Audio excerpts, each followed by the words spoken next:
Estamos começando este culto de adoração e de louvor ao nosso Deus. Sempre como eu faço, como só ia acontecer nos nossos cultos, sempre eu abro lendo um texto da Bíblia e convocando a igreja para a consagração e para a confissão dos seus pecados.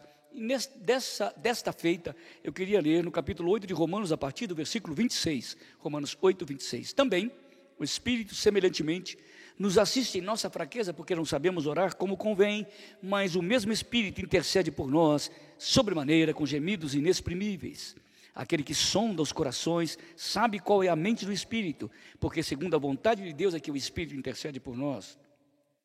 Sabemos que todas as coisas cooperam para o bem daqueles que amam a Deus, daqueles que são chamados segundo o seu propósito.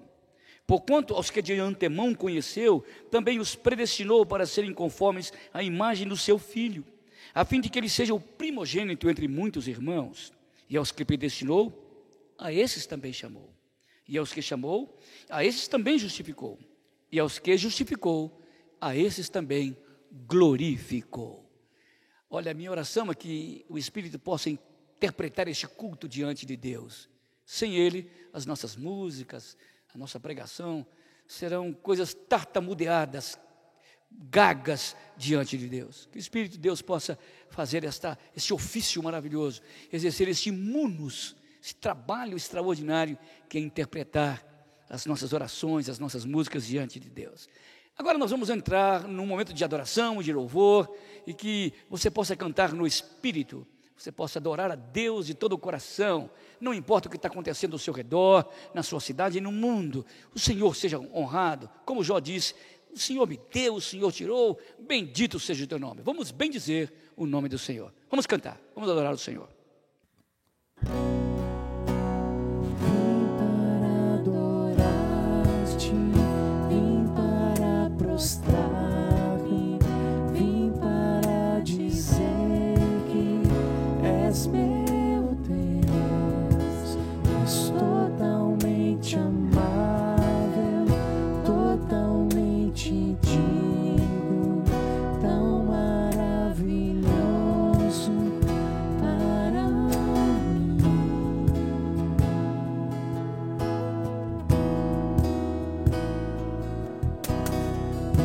Luz do mundo vieste à terra, pra que eu pudesse te ver.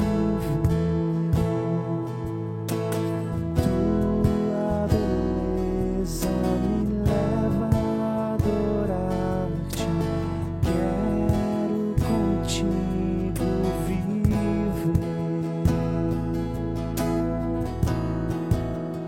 Vim para adorar-te, vim para prostrar-me, vim para dizer que és meu Deus, és totalmente amável, totalmente digno, tão maravilhoso para mim.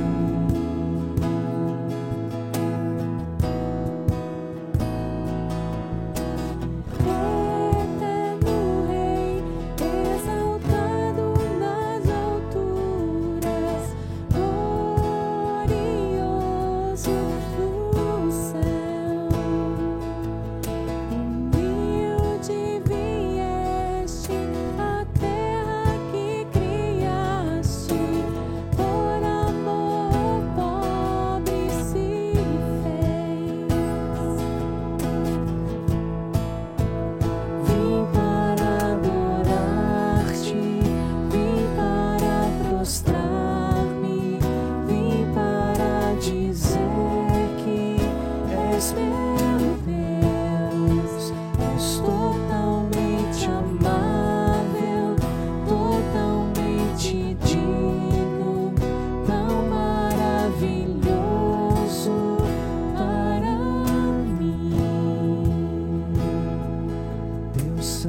sangue eu sei que foi o preço dos meus pecados lá na cruz. Vim para adorar-te, vim para prostrar-me, vim para dizer que és meu Deus. És totalmente amável, totalmente digno, tão maravilhoso para mim.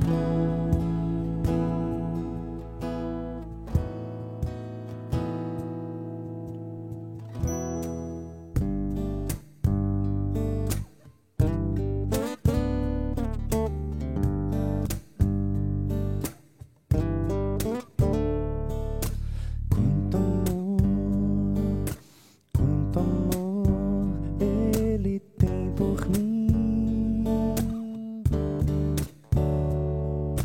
quanta dor sofreu por mim, por amor.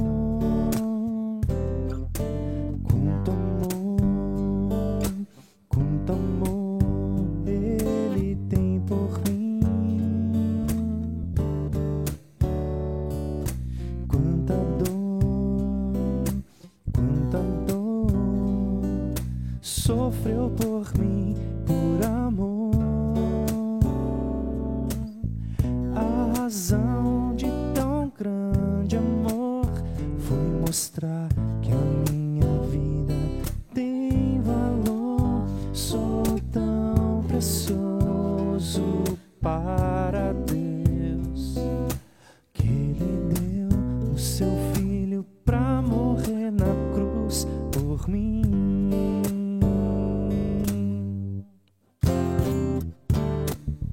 Oh Deus, te louvo pelo teu amor. Tu mudaste o meu interior e agora eu quero viver pra transmitir esse amor que vem de ti. Oh Deus, te louvo pelo teu amor. Oh, mudaste o meu interior e agora eu quero viver pra transmitir esse amor que vem de ti. Oh, oh, oh.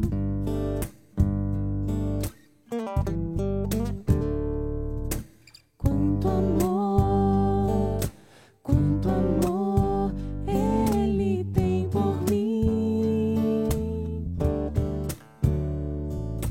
quanta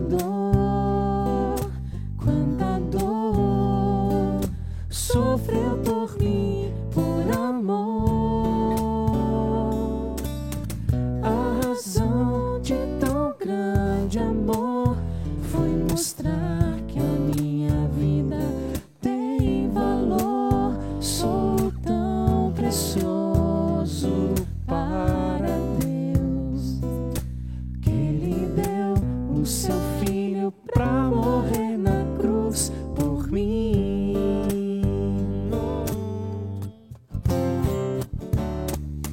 Oh Deus, te louvo pelo teu amor. Tu mudaste o meu interior e agora eu quero viver pra transmitir esse amor que vem de ti. Oh Deus, te louvo pelo teu amor. Oh, mudaste o meu interior e agora eu quero viver pra transmitir esse amor que vem de ti. Oh, oh, oh.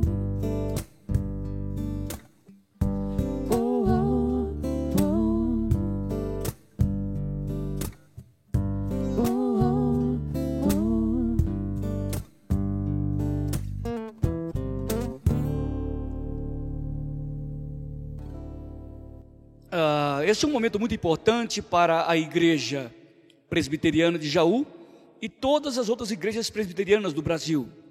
Nós temos um modelo diferente de manutenção da igreja. Nós pensamos a igreja de forma diferente. A igreja não é do pastor, a igreja não é do presbítero, do diácono, nem dos líderes. A igreja é da igreja. Então nós, como igreja, sustentamos a nossa própria igreja. Esse é um momento muito particular dos membros da igreja aqui de Jaú. Mesmo os visitantes que vêm aqui, eles são convidados a não participar deste momento, porque nós contribuímos com os nossos dízimos e nossas ofertas, e nós, quando fizemos a nossa profissão de fé presbiteriana, prometemos sustentar também financeiramente a igreja. Então você que tem trazido o seu dízimo, sua oferta, continue fazendo isso, embora não esteja aqui na igreja.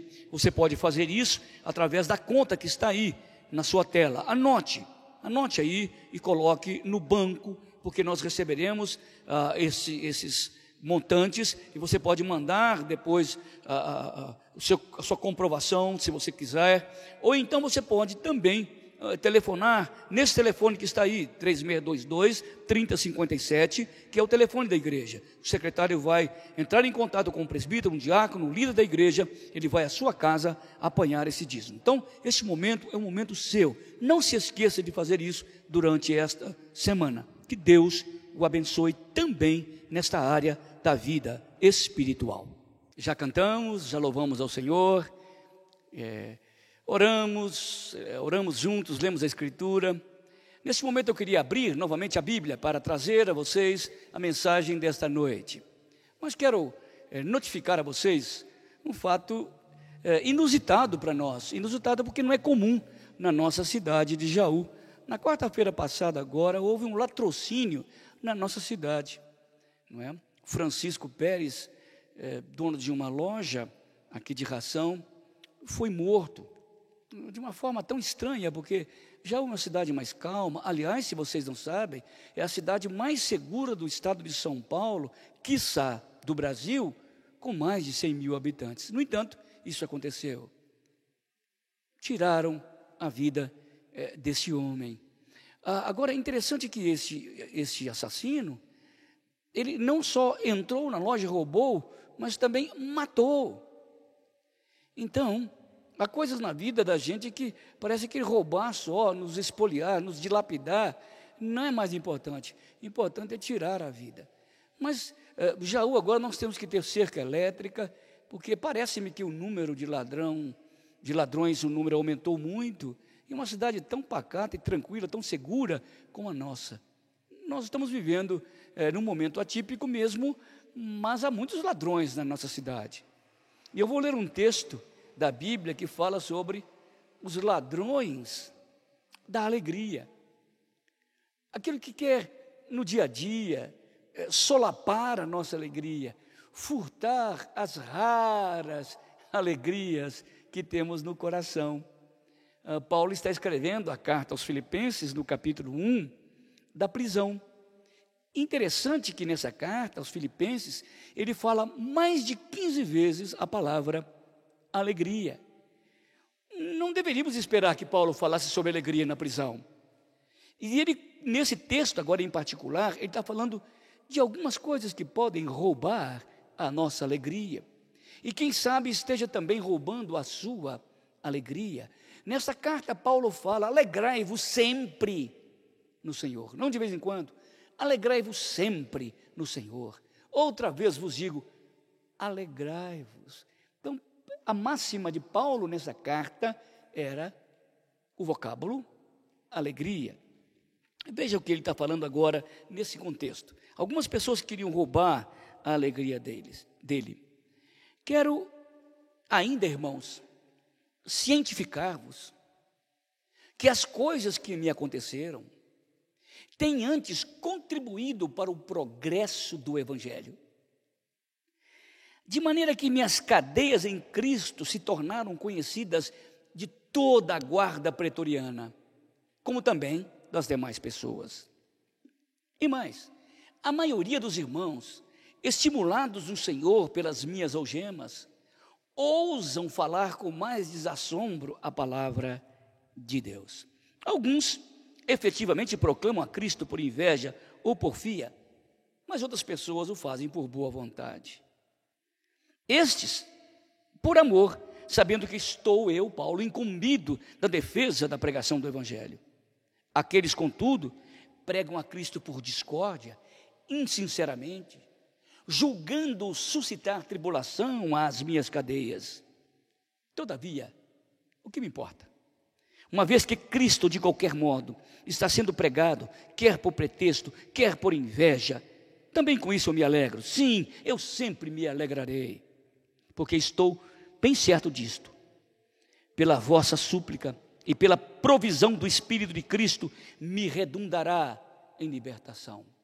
Segundo a minha expectativa e esperança de que em nada serei envergonhado. Antes, como agora, com toda ousadia, será Cristo engrandecido no meu corpo, quer pela vida, quer pela morte. Porquanto, para mim, o viver é Cristo e o morrer é lucro. Pai, que a Tua palavra possa esclarecer a nossa mente. Que o Senhor faça a limitação da minha mente, do meu coração, suplantar a minha pecaminosidade, a minha pequenez, minha fragilidade. Que Teu Espírito me dê unção e graça para falar esta palavra tão profunda, tão poderosa, e que me honra tanto ser um pregador do Evangelho. Ó Deus, ajuda-nos a entender isso. Em nome do Filho, o Senhor da glória. Amém. Muito bem, então estamos falando nesta hora sobre os ladrões da alegria. Aquilo que pode roubar a nossa alegria. Olha o que Paulo está dizendo. Quero ainda, irmãos, cientificar-vos que as coisas que me aconteceram. Que coisas são essas? Prisão, maltrato, colocado no fundo da cadeia. Paulo está falando de circunstâncias da vida. Olha, já notou que as circunstâncias, ou há circunstâncias, são mestras em roubar as nossas alegrias? Às vezes nós temos alguns momentos de folguedo e alegria, raros momentos, e de repente, uma coisa externa acontece, e esta circunstância vem, engolfa e toma e tira e surrupia a nossa alegria. Paulo estava dizendo, eu quero falar uma coisa para vocês. As coisas que me aconteceram não podem me roubar a alegria. Por que Paulo estava falando nisso? Porque ele sabia, ele mesmo escreveu em Romanos capítulo 8, que todas as coisas cooperam para o bem daqueles que amam a Deus, daqueles que são chamados segundo o seu propósito. Paulo entendia que as circunstâncias adversas, infensas, contrárias na sua vida, produzia o bem para o Evangelho. Então, a visão de Paulo quanto às circunstâncias não eram, na visão dele, se eram boas ou más para ele, mas o quanto essas circunstâncias iam honrar Jesus Cristo. Como você enxerga uma circunstância adversa? Como você enxerga um filho que foi embora de casa? Como você enxerga uma doença que se lhe abate a alegria? Como você enxerga o pai que separou da mãe? Como você enxerga a morte do filho? A morte do marido? São circunstâncias, e não são poucas, que tentam, por serem contrárias à nossa subsistência, roubam a nossa alegria. Paulo estava entendendo uma coisa, que as circunstâncias não poderiam lhe roubar a alegria. Ele queria saber o quanto que estas circunstâncias iriam honrar ao Evangelho e a Jesus Cristo. Notaram como alguém pode manietar esse ladrão? Como alguém pode prender o ladrão da alegria antes que o ladrão possa lhe roubar? É quando as circunstâncias, ele consegue enxergar nas nuances das circunstâncias, nos detalhes das circunstâncias, ele consegue enxergar a glória de Deus, o Evangelho de Jesus Cristo. Olha o que Paulo diz, quero ainda cientificar-vos, irmãos, que as coisas que me aconteceram têm antes, pelo contrário, contribuído para o progresso do Evangelho. Que espetacular! Progresso do Evangelho. A palavra progresso aí era uma palavra usada pelos militares romanos. O que os militares romanos faziam antes de uma conquista? eles tinham uma divisão entre os seus soldados, que eram especialistas em fazer aquilo que nós chamamos de batida de reconhecimento. O que é batida de reconhecimento? É aquele grupo selecionado, de soldados selecionados, que iam à frente para examinar a geografia do lugar, os outeiros, os montes, as planícies, as ravinas. Então, esses soldados eram especialistas para descobrir que possivelmente algum exército poderia esconder, ou então onde os soldados romanos iriam encontrar a fraqueza dos seus adversários. Paulo estava dizendo, pelo contrário, as circunstâncias não me roubaram, pelo contrário, as circunstâncias foram como que soldados que foram encontrando os lugares melhores para levar a vitória do meu grande general e Senhor Jesus Cristo.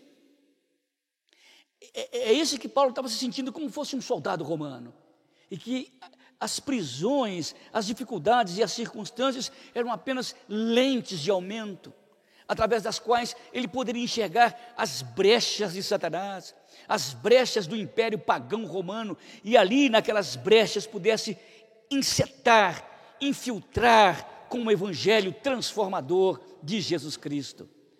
Como, Paulo pergunta, poderia estar triste? Jamais, porque ele sabia que as circunstâncias não poderiam lhe roubar a alegria. As circunstâncias eram como que um exército que fazia batida de reconhecimento, abria portas para que o evangelho pudesse entrar. Tanto que ele falou o seguinte: quando eu estou preso e pregando o evangelho, muitos irmãos, escutem, olha as circunstâncias, muitos irmãos estimulados no Senhor pelas minhas algemas, ousam falar com mais desassombro a palavra de Deus. Quando esses irmãos foram estimulados? Quando Paulo estava preso. E como eles seriam estimulados se eles não enxergassem um campo propício para a vitória do evangelho? Então, as circunstâncias para Paulo foram como que um exército que fez uma batida de reconhecimento, e centenas de irmãos, estimulados pela prisão de Paulo, e pregavam o evangelho, foram graçando o mundo, espalhando, transseminando no mundo o evangelho de Cristo. O que esses irmãos pensavam? Gente, nós somos livres, não estamos fazendo nada. Paulo está na prisão em Roma, fazendo uma revolução na cidade de Roma, através da guarda pretoriana. O que nós estamos fazendo com a nossa liberdade? Como dizia aquela música famosa brasileira, o que eu vou fazer com essa tal liberdade? Olha, os irmãos foram estimulados no Senhor. Se nós somos livres, Paulo preso está fazendo uma revolução, nós somos livres, nós podemos sair e pregar o evangelho. Então, esses irmãos estimulados pelas algemas de Paulo, pregaram o evangelho e espalharam a graça. Como me entristecer com essa circunstância, se isso está honrando e glorificando a Deus? Isso não pode roubar a minha alegria, diz Paulo, porque essas circunstâncias são como que patrolas de Deus que vão aplainando os terrenos do mundo para que o evangelho seja pregado. Quero cientificar-vos, irmãos, que as coisas que me aconteceram têm antes contribuído para o progresso do evangelho, de tal modo que muitos irmãos estimulados no Senhor pelas minhas algemas ousam falar com mais desassombro a palavra de Deus. Mas não são apenas as circunstâncias que nos roubam as alegrias, mas Paulo diz que as coisas que acontecem. Geralmente nós nos preocupamos muito mais com as coisas do que onde as circunstâncias podem levar. Sabe que as coisas também podem roubar a nossa alegria? Aliás, nós tomamos 90% ou mais do nosso tempo preocupado com coisas e não com o ser, preocupados com o ter e não com o ser. Paulo estava dizendo, coisas são coisas, coisas criam circunstâncias ruins, mas morrem nas circunstâncias ruins.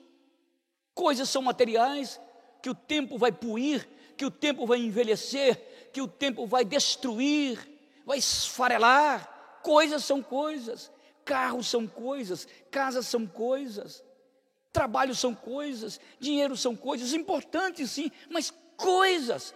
Paulo dizia, coisas não podem roubar a minha alegria. Nessa mesma carta, aos Filipenses capítulo 4, ele diz: eu aprendi a viver contente em toda e qualquer circunstância.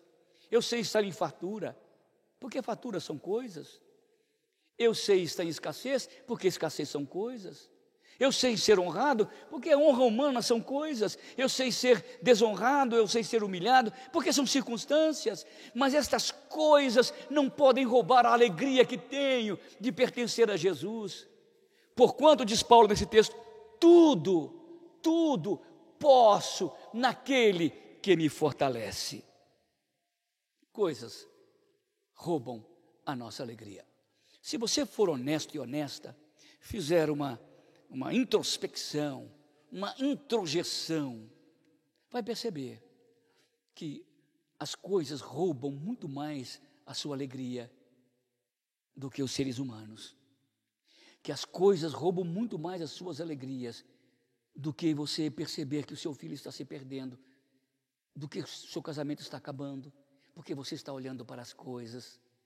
Você não está olhando para o ser, você está olhando para o ter. E Paulo está dizendo: as coisas não podem me roubar a alegria, porque são coisas. Jó, um exemplo extraordinário, ele possuiu e somou muitas coisas, amealhou muitas riquezas.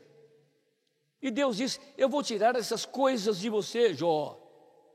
E Jó disse: Senhor, eu estou aqui. Ele disse: o Senhor me deu, porque são coisas. O Senhor tirou, porque são coisas. Bendito seja o teu nome. Lá no passado o Senhor me deu, bendito seja o teu nome, porque o Senhor me deu no passado. Agora no presente o Senhor me tirou, bendito seja o teu nome, porque o Senhor me tirou, porque são coisas. O que não posso deixar de fazer é: bendito seja o teu nome. Jó disse, numa certa circunstância, coçando o seu corpo, com telha, o seu corpo em chagas, em úlcera, e ele começa a cortar o seu corpo com telha. Tal era a urticária, a coceira que estava no seu corpo, e ele dizia: Senhor, ainda que tu me mates, eu sei que tu me levantarás da sepultura, eu sei que o meu Redentor vive, e por fim ele me levantará da sepultura. Deus tomou coisas de Jó, mas Deus não tirou a sua vida. Paulo dizia: as coisas são muito mais importantes do que a vida. Aliás, meu amigo, as vidas que te rodeiam são mais importantes do que as coisas. Olha, eu tenho visto muita gente perder amigos, perder parentes e queridos por causa de coisas, por causa de herança, por causa de espólio, coisas que vão passar com o tempo. Paulo dizia: coisas não podem roubar a minha alegria. Olha o que ele fala, que a maioria dos irmãos estavam muito animados, mas ele dizia, mas alguns estavam pregando por discórdia e por porfia, tentando suscitar tribulação nas minhas algemas. Alguns quem? Gente, pessoas. Já disse em outra pregação pretérita que Paulo também tinha adversários. E aqui são adversários não do mundo, da igreja, concorrendo com Paulo na pregação do Evangelho, tentando concorrer com ele, e fazendo com que isso pudesse suscitar tribulação às suas algemas. Sabe o que pessoas fazem conosco? Suscitam tribulação nas nossas algemas. O que é isso? Deixa eu falar uma coisa que os romanos faziam. Quando os romanos prendiam uma pessoa, e ele colocava as algemas, naquelas algemas não são como as nossas algemas, eles tinham pontinhas, pontas. Então as pessoas eram amarradas naquela algema cheia de pontas, de tal forma que eles ficavam presos. Se eles tentassem mexer, aquelas pontas enfiavam mais.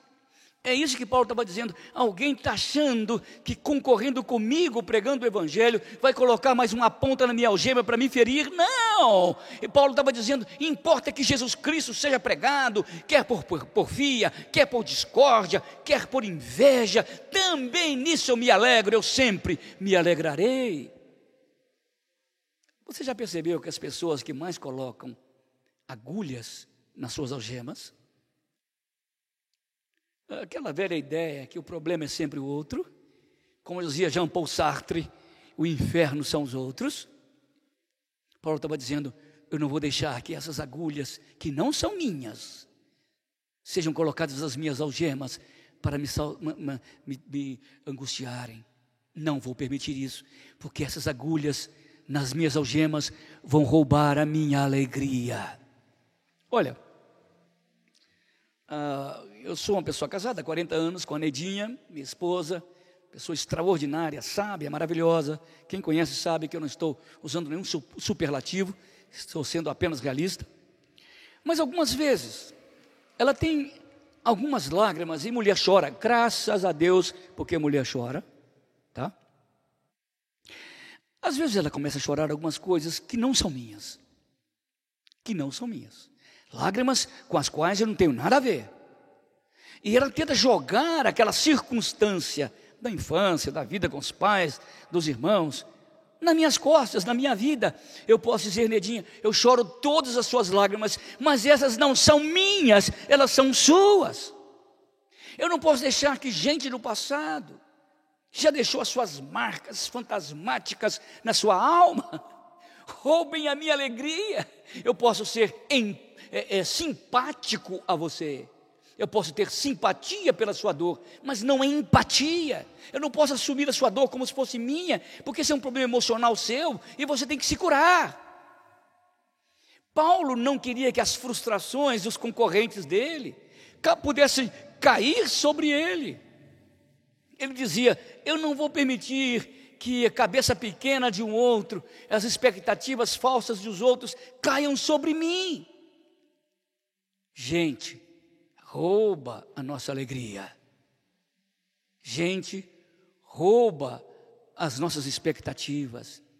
E quando a gente então coloca sobre eles a nossa esperança, sobre o homem, eles falham. E então quando eles estão ao nosso redor, tentando com suas agulhas nos ferirem, e a gente perde a alegria, Paulo disse: não, circunstâncias não vão me roubar a alegria, coisas não vão roubar a minha alegria, gente não vai roubar a minha alegria, porque a minha alegria é no Senhor, a minha alegria está no Senhor. A única tristeza que eu poderia ter é pecar contra o meu Deus, é pecar contra Jesus, é não cumprir a minha missão de propalador do Evangelho de Cristo. Isso me provocaria profunda tristeza. O pecado pode me roubar a alegria, a minha indiferença com o Evangelho pode roubar a minha alegria, mas coisas não, circunstâncias não, pessoas não.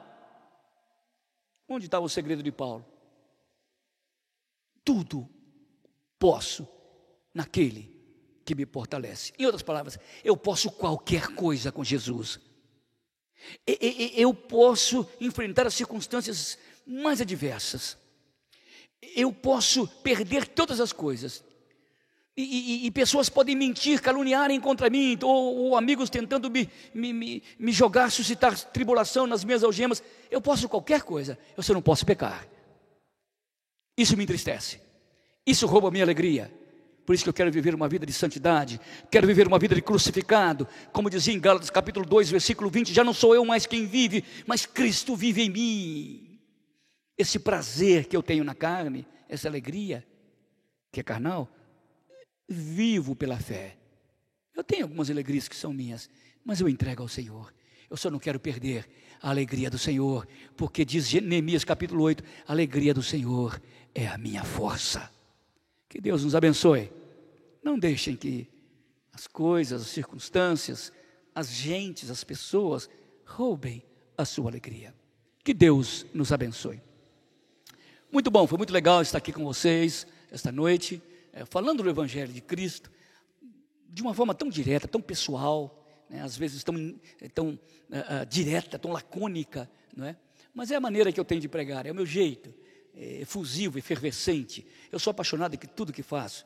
Eu sou apaixonado com Jesus Cristo, pelo Evangelho, e por isso que eu me alegro de poder falar com você. Olha, quero encontrar você na semana que vem, nesse púlpito aqui, e você vai me acompanhar e vai ser abençoado pela palavra do Senhor. Quero orar com você. Pai, dá-nos alegria além das circunstâncias, além das coisas e além do ser humano. Dá-nos alegria do e no Senhor.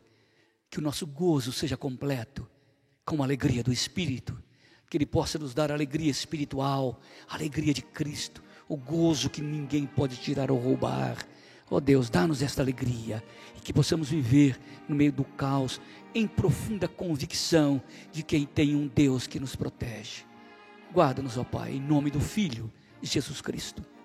Que a graça do Senhor Jesus, o amor de Deus, nosso Pai, a alegria do Espírito esteja com vocês e com todos aqueles que amam ao Senhor e que vivem para a glória dele. Amém. Até o próximo domingo, com a graça do Senhor.